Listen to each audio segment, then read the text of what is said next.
Thank you. I'm honored to be in this space with you, all of y'all who are coming out on a Friday night for poetry. Thank you. So this is a poem called Refugerequiem.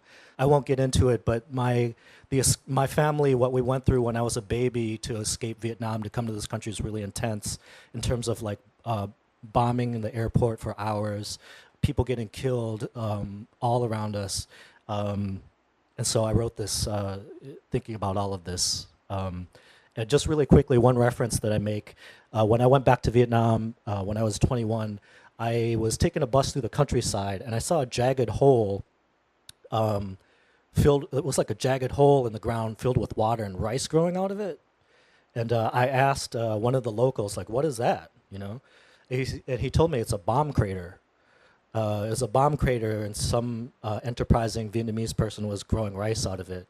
And I was like, that is the most Vietnamese shit.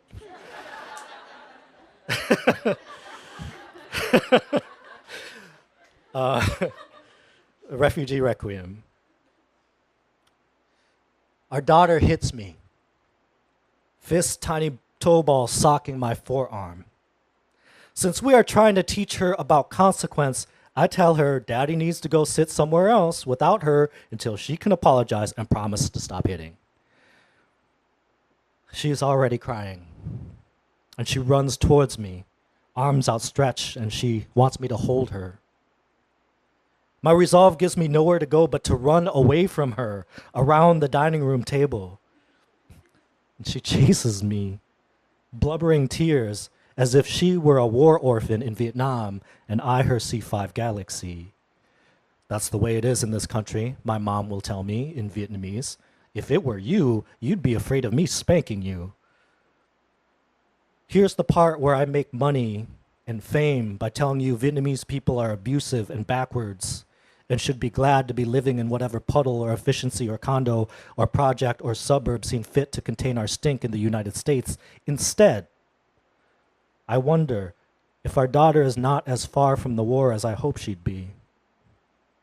I wonder what ghosts made of gunpowder and spilled oil and jet stream live in her tiny muscles. If oceans drown her veins so she could run at me like this to test the caliber of my resolve, the buoyancy of my memory, the times my body feels too small to do what I ask it to survive. Her heavy steps leaving bomb craters around the dining room table, jagged holes that will, through rain and time and surviving hands, become rice paddies. I pick her up. I hold her. She puts her chin on my shoulder, and through teary eyes, she sees everything behind me.